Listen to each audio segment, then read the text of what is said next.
What's up, blockchain? This is Nick from Truth Blitz, and I don't know how much more of this we can take, right? It is not looking good currently in the crypto space. Let's go over to CoinMarketCap, take a look. So we are under the 300 billion mark. We are down to 280, fast approaching the $250 million mark that we were at, last winter, beginning of the winter. Actually, it was end of the fall, I believe.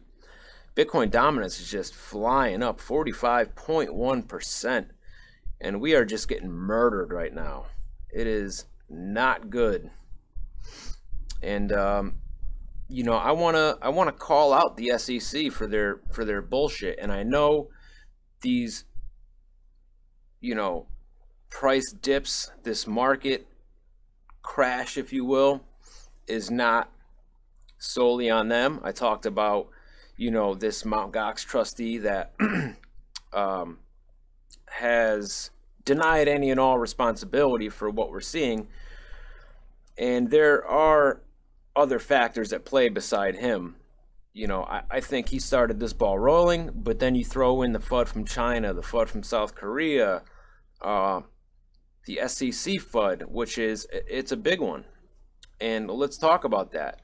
Now, the SEC says, they're just there to protect the investor. They don't want to stifle innovation. They just want to protect the investor. And I call bullshit, okay? Because what you are doing right now is the opposite of that. The opposite. We have prices just plummeting. So if you want to protect the investor, you're doing a shit job of that, because people who may have bought in at higher prices than we're at now, how does that protect them? You are basically making us martyrs, for our belief in crypto. To what? To prove a point? See, I told you crypto is bad. Look at how much money people are losing. This is why you shouldn't get in. This is why we need to protect you, because look at what just happened to the market. That's what's going on here, or at least that's what I feel like is going on. So when Moon, when Lambo, not anytime soon if this shit keeps up.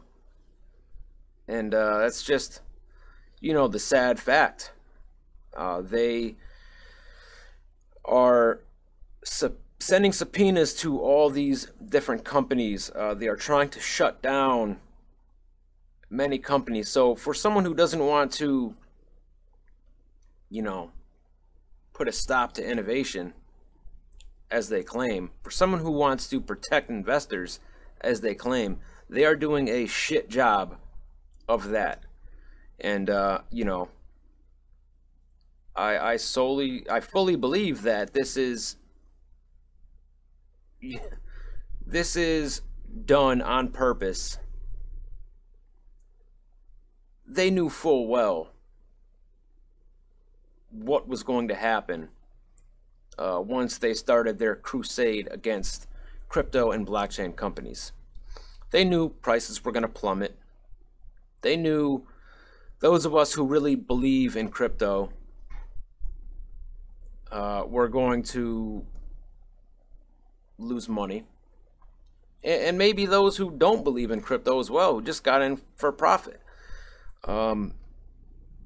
Maybe this was done to drive prices down further so that the big fish can get in. They don't care about the little guy. They don't care about us. They work for the central bankers. Plain and simple.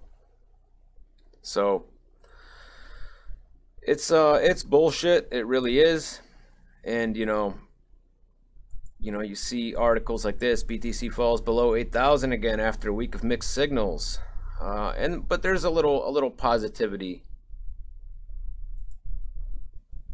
Articles like this: Tom Lee predicts Bitcoin to reach 91,000 by March 2020 based on performance after past dips. So Fundstrat's Tom Lee has forecasted that Bitcoin's price will reach 91,000 by March 2020, basing his prediction on a chart that shows Bitcoin performances after past market dips, Forbes reported on March 17th. Lee and Fundstrat have used an average of the percentage gained in price after each dip to arrive at the 2020 figure. The Forbes piece notes that because the chart is based on logarithmic scale as opposed to traditional linear based graph, Bitcoin's highs and lows are not as distinct.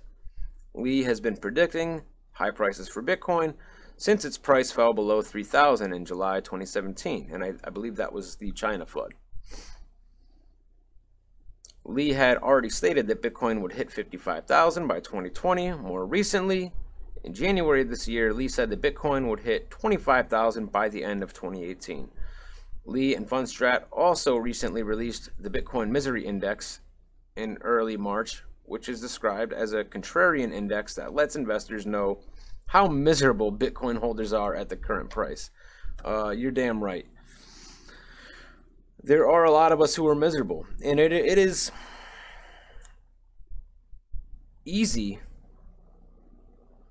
for us to feel like that when the market is like it is. I'm not going to get into how much money my portfolio is down, but it's a super significant amount of money, and I'm sure yours is too, because everything is down. So quickly, let's get into this. And this is unconfirmed, but so was the Google ad banning was unconfirmed for a few days until it was confirmed. So unconfirmed report: Twitter to ban crypto related ads in response to regulation concerns. And I'm sure somebody will try to blame this dip on that, and I'm sorry, but I really don't see this as having that big an impact on the overall market. But you see this pattern. All right, it is now basically going to be illegal. It's just not going to be allowed to have ads for crypto companies on any platform unless it is a privately owned platform. But the big social media platforms, YouTube, Google, and then the social media, like I said, Facebook, Twitter, all of them are no longer allowing, or like I said, Twitter's unconfirmed, but will no longer be allowing crypto ads. So, it's almost like this was all planned and orchestrated. Somebody is pulling the strings. Somebody, somebody high up, or a group of people that are high up, are against this revolution, because they know what this revolution means to central banks. Okay, they know what it means for those who pull the strings and control our currencies and our debt. So, these could all be coincidences, but you know how I think if you follow my channel, and a lot of times I don't really believe in coincidences. So, something we're gonna have to watch, but I would be willing to bet that in the next few days, a week, it'll come out that this is a confirmed report and that Twitter is really banning crypto ads, just like Facebook did, just like Google is. So, I do think that a black swan event is right around the corner when it comes to the dollar, the petrodollar. And I think we are going to see another financial disaster. And I do believe that money is going to come into the space when that happens. money will flow into alternative, stores of wealth, such as Bitcoin, such as gold and silver. All right, if you remember during the 2007-2008 financial crisis, the price of silver just, it really got up there for a little bit. And of course, it was beaten back down. So we're just going to have to take a look at the market once in a while, keep an eye on things, but it's easy to look at what is happening and, get a little depressed, and, if you watched the Block Party podcast episode that we put out this morning with my buddy Sean over at SGT Report, we talked about the shoulda, woulda, couldas, right? The hindsight, which I'm known for that. Crypto Blood knows, and what we need to do is use events like this, big pullbacks and retracements, and say, okay, well, I made these mistakes, all right? I should have done this. I could have done that. So what I'm going to do is learn from that. And the next time we see a big pullback, I'm going to address those mistakes that I made previously and make sure I don't make them again. So, use this as a learning experience. It is, like I said, it may not make you feel any better for the time being, but what doesn't kill us makes us stronger. So anyway, guys, that's it for now. Make sure you guys go to the Block Party podcast channel, subscribe there. Once we get probably over 1,000 subs, we will probably start just releasing our episodes on that channel instead of our own personal channels. But right now we split it up. First part of the episode on our personal channels, second part solely on the Block Party podcast channel. So make sure you guys are subscribed there. You guys can check out my non-crypto channel. I've only got a couple videos on there so far. I just started it, but I'm going to start putting other content that doesn't have to do with crypto and blockchain on that channel. And you guys can check me out at truthblitz.com. And I will see you guys later.